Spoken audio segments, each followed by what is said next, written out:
ఇవాళ నిజామాబాద్ పోలీసులు ఒక అంతర్రాష్ట్ర బైక్ దొంగల గ్యాంగ్ని పట్టుకోవడం జరిగింది. వాళ్ళ వివరాలు ఏంటంటే షేక్ అర్బాజ్ అలియాస్ మాయా, తను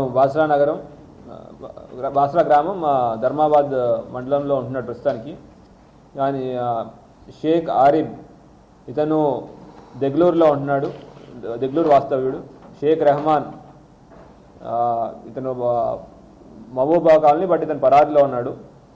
తర్వాత షేక్ అర్బాజ్ రెహమాద్ ఇతను ధర్మాబాద్ నివాసంలో ఉంటాడు, ఇతను రిసీవర్. తర్వాత సోన్ కాంబ్లే ఇతను కూడా ధర్మాబాద్లో ఉంటాడు, ఇతను రిసీవర్. తర్వాత అలీ షాదుల్ షేక్ ఇతను టెంబూర్ని గ్రామం, నాయగావ్ తాలూకు, నాందేడ్ జిల్లా, ఇతను రిసీవర్. అవేజ్ ఇతను బాసరాలో ఉంటాడు, ఇతను కూడా రిసీవర్, ఇతను పరారీలో ఉన్నాడు. ఇంకోటి షేక్ ఇమ్రాన్ ఇతను కూడా పరారీలో ఉన్నాడు, ఇతను ప్రీవియస్ అఫెండర్. యాక్చువల్లీ మొత్తం 17 బైకులు మనం రికవర్ చేయడం జరిగింది. దాంట్లో చాలా వరకు పల్సర్ బైకులు ఉన్నాయి, కొన్ని హోండా బైక్ ఉన్నాయి. కేసు వివరాల్లోకి వస్తే ఈ గ్యాంగ్ నిజామాబాద్, నిర్మల్ జిల్లాల్లో బాసరా, ముదోల్, బైన్సా, తానూర్, నవీపేట్, మాక్లూర్, రేంజల్, వర్ని మిగతా పోలీస్ స్టేషన్ లిమిట్స్లో బైకులు దొంగతనం చేశారు. ఇప్పటిదాకా దీంట్లో 17 బైకులు రికవర్ అయితే 15 బైకులు డీటెయిల్స్ ఉన్నాయి, కానీ 2 బైకులు ఉంచి ఎటువంటి ఈ సమాచారం కానీ ఏమీ లేదు, కేసులు అవ్వలేదు. అయితే ఇతను ఇమ్రాన్, షేక్ అర్బాజ్ అలియాస్ మాయా, ఇంకో అతను షేక్ ఇమ్రాన్ అలియాస్ అబ్బు, వీళ్ళిద్దరూ బైకు చైన్ స్నాచింగ్ కేసుల్లో ఇంతకుముందు టౌన్ 4 నుంచి జైలుకి వెళ్ళారు. తర్వాత జైల్లో బయటకు వచ్చిన తర్వాత వీళ్ళ మీద ఆల్రెడీ ఒక 10 కేసులు దాకా ఉన్నాయి. అయితే బయటకు వచ్చిన తర్వాత వీళ్ళు ఒక ముఠాగా ఏర్పడి షేక్ అర్బాజ్, ఇమ్రాన్, తర్వాత సమీర్, ఆరిఫ్, రెహమాన్ అందరూ కలిసి ఒక ముఠాగా ఏర్పడ్డారు. వీళ్ళు దొంగతనం చేయడం, తర్వాత రిసీవర్ల కింద వేరే ముఠాలను ఐడెంటిఫై చేసుకున్నారు. ఎవరైతే ఈ బైకుల్ని తక్కువ ధరకు కొని వాళ్ళకి ఎటువంటి ఇబ్బంది లేకుండా కొనగలుగుతారో వీళ్ళందరినీ ఐడెంటిఫై చేసుకుని ఇక్కడి నుంచి బైకులు దొంగతనం చేయడం, తీసుకువెళ్ళి రాత్రి తీసుకువెళ్ళి వాళ్ళకి అమ్మేయడం చేస్తూ ఉన్నారు. అయితే ఇదే దీంట్లో మనకు కంటిన్యూస్గా ఇట్లా అఫెన్స్ జరుగుతుందంటే మనకి నిన్న ఇన్ఫర్మేషన్ మీద వెహికల్ చెకింగ్లో వీళ్ళని ఐడెంటిఫై చేసుకోవడం జరిగింది.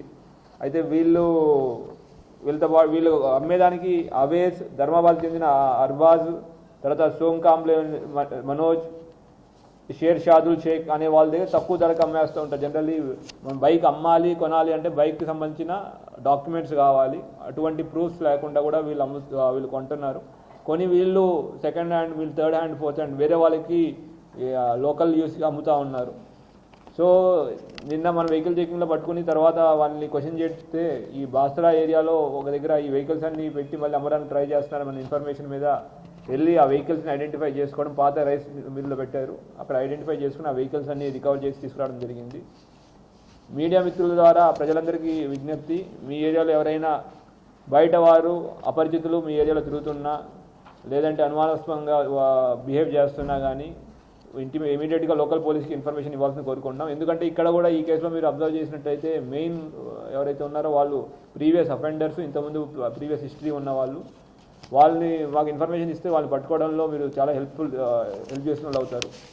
ఈ ఎంటైర్ ఆపరేషన్ని ఏసీపీ నిజామాబాద్ డివిజన్ ప్రకాష్ గారు, తర్వాత ACP task force CCS Mastan గారు డైరెక్ట్ సూపర్విజన్లో చేశారు.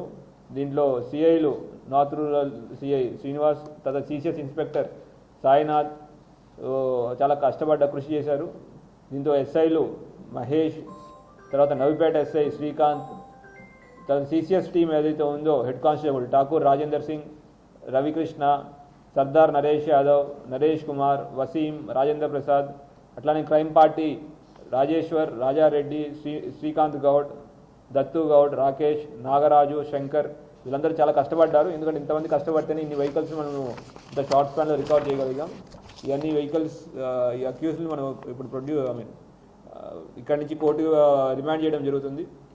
అట్లానే మళ్ళీ మీడియా మిత్రుల ద్వారా